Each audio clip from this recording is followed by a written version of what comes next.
Burnout, exhaustion, that constant hum in your head that never really quiets down. You try to sleep, but you wake up tired. You try to rest, but your mind keeps racing. At some point, you catch yourself thinking, maybe I just need to leave everything.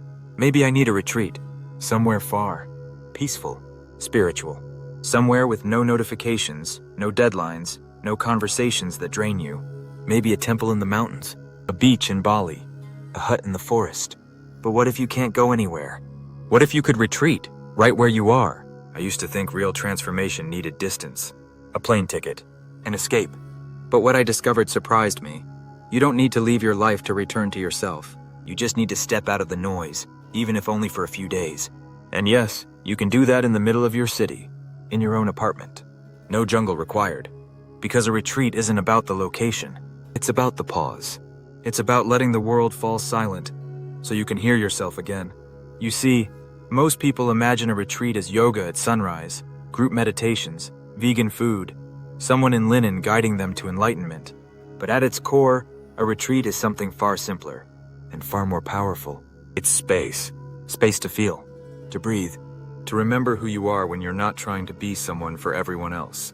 When you strip it all down, a retreat is just this: intentional disconnection, a conscious choice to step away from stimulation and back into presence. It's not where you go, it's what you remove, and that begins with the environment. The first step is creating emptiness. That might sound strange, especially if you live in a city apartment surrounded by traffic and to-do lists. But the kind of emptiness I'm talking about doesn't depend on square footage. It begins with attention. You put your phone in a drawer. You log out of social media. You don't answer messages for a day. You turn off the background noise, the podcast, the playlist, the news. You let silence return to your space. And then, slowly, something shifts. You start to notice things. How loud the fridge hums. How often your hand reaches for your phone, even when there's nothing there. How rarely you just sit and do nothing. Once you've cleared the clutter, you decide what to keep. For me, that was simple. A journal, a pen, and breath. I gave myself 3 days. Not off work, but off the world. No talking, no content, no plans. On the first morning, I woke up and didn't speak. Not even to myself. The quiet felt strange, awkward, almost sharp. I noticed how much of my thinking had become verbal, how I narrate, comment, react internally all day long. Letting that go was like setting down a heavy bag I didn't realize I was carrying.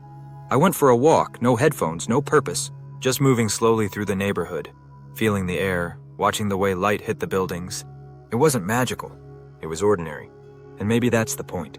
You start to see the world again, not through a screen, not through someone else's voice, but through your own eyes, unfiltered, present.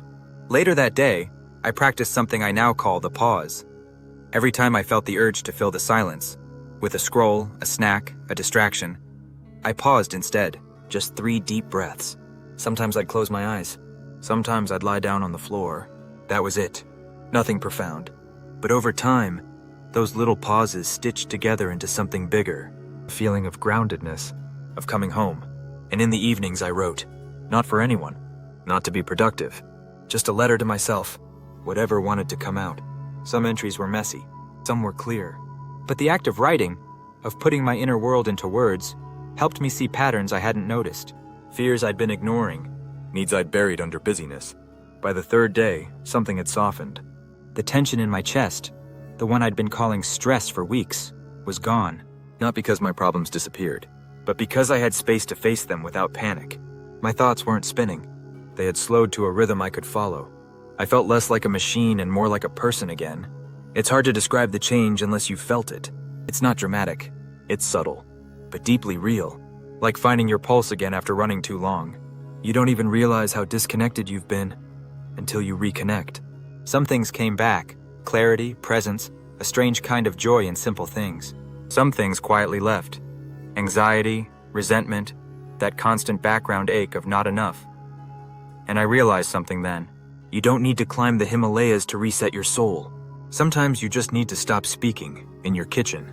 You don't need a retreat center. You don't need a guru. You need an hour of silence, a slow walk, a moment of honest reflection. You need less, not more.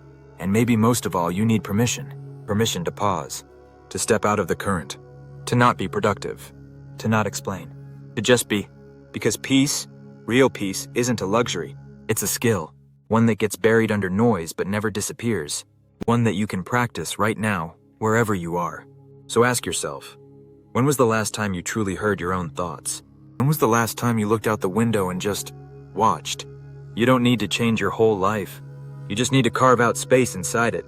Start with an hour, then maybe a day. And if you're lucky, a weekend. You might be surprised by what you find when everything else falls silent. Not answers, not revelations, just you.